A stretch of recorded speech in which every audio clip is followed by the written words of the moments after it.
Hey guys, TommyBoy601, and today we're going to be taking a look at a little bit of Call of Duty, more importantly, what we think is going to be the next Call of Duty. Now, over the weekend, Call of Duty World War II was leaked, and I think it's legit.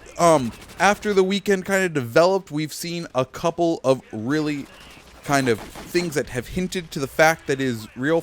First off, the fact that Activision is DMCAing anyone who posts any of the imagery from it tells us one thing: it's probably real because they are seeing it as their intellectual property that you're violating. So it's likely they're seeing it as a leak. Some other things: Mega Bloks had a toy set leak that was a World War II Willys Jeep that also lends credence, and then Control Freak released a trailer teaser commercially thing for a controller that has Call of Duty Legacy, and it has a lot of World War II stuff in it. So by all accounts, it looks like the next Call of Duty is going to be set in World War II, and I am super stoked for this. This is going to bring me back into the Call of Duty series. Now, I have to say, this year I've dipped my toe back into Call of Duty a little.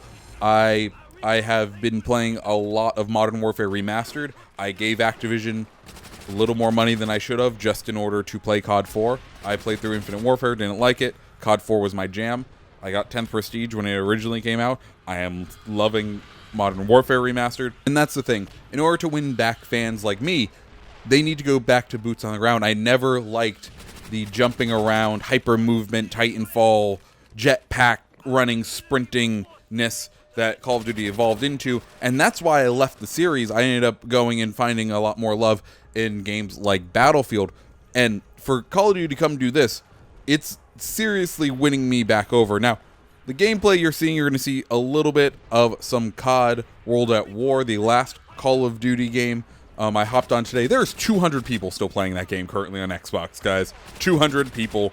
So the only thing you can play is Team Deathmatch. Anyways, but I am really excited, and I just want to talk about some of the things that I would like to see in this new Call of Duty. Now, the imagery that leaked invokes a lot of D-Day imagery. It is definitely the Allied assault on Normandy that the imagery is all from.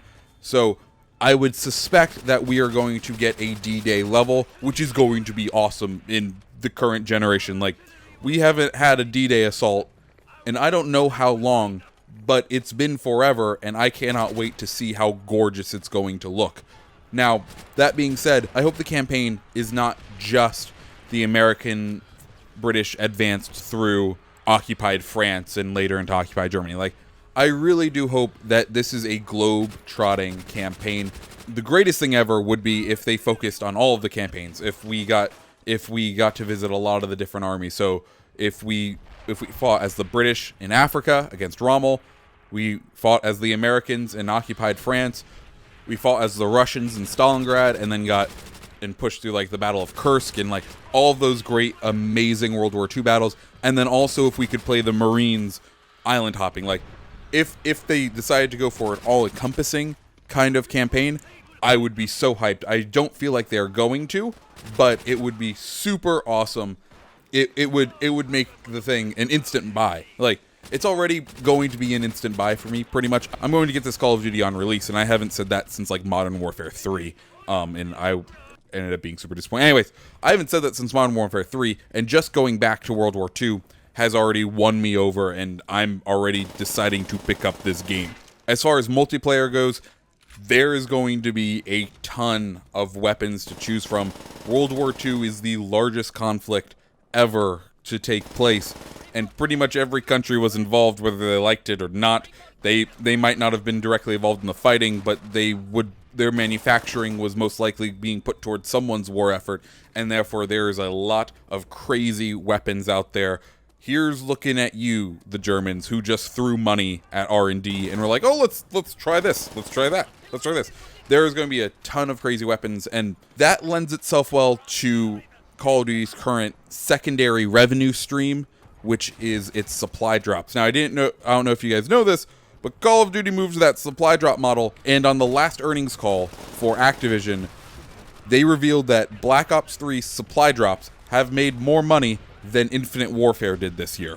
So, supply drops outselling what is actually in the game. So that's just crazy. The secondary revenue stream is making them more money than the actual purchase of the game, and also more than the DLC. And you have to remember, Call of Duty still charges for DLC. I mean, so does Battlefield. But like, there's been that trend recently to not charge for DLC, and Call of Duty has not been a part of it. They're just like, yes, I see you have money there. I would very much like your money. Oh, okay, I will take it now. Yes, yes. And that is what Call of Duty's been doing. So I'm not looking forward to how much money I'm going to give Activision, but I know I am inevitably going to give a lot of money to Activision because I am just super hyped for this game. So yeah, guys, that's my little like rant, rage, not really rage. That's my little rant on this whole Call of Duty World War II. What do you think? What weapons are you super pumped about? For me, I think it's going to be like World at War, where I just ran around the whole time with a Thompson submachine gun because it's a Tommy gun. Tommy, yep. You see the connection there. I pretty much ran around in World at War only exclusively with the Tommy gun, and I look forward and I hope and pray I can finally get my Red Tiger Thompson submachine gun, because they took out camos for World at War, and I was super disappointed because all I wanted when I was playing World at War was a Red Tiger Thompson submachine gun. So I'm hoping, please, Activision, bring back your wild camos and put them in this game. Or you could not, because that would also be really cool too. Anyways, guys, I'm super hyped. I hoped you liked this video. Hit that subscribe button down below. Tell me what weapons you are looking forward to playing and what you think of this new Call of Duty. Guys, my name is TommyBoy61. I hope you have a great rest of your day. See ya.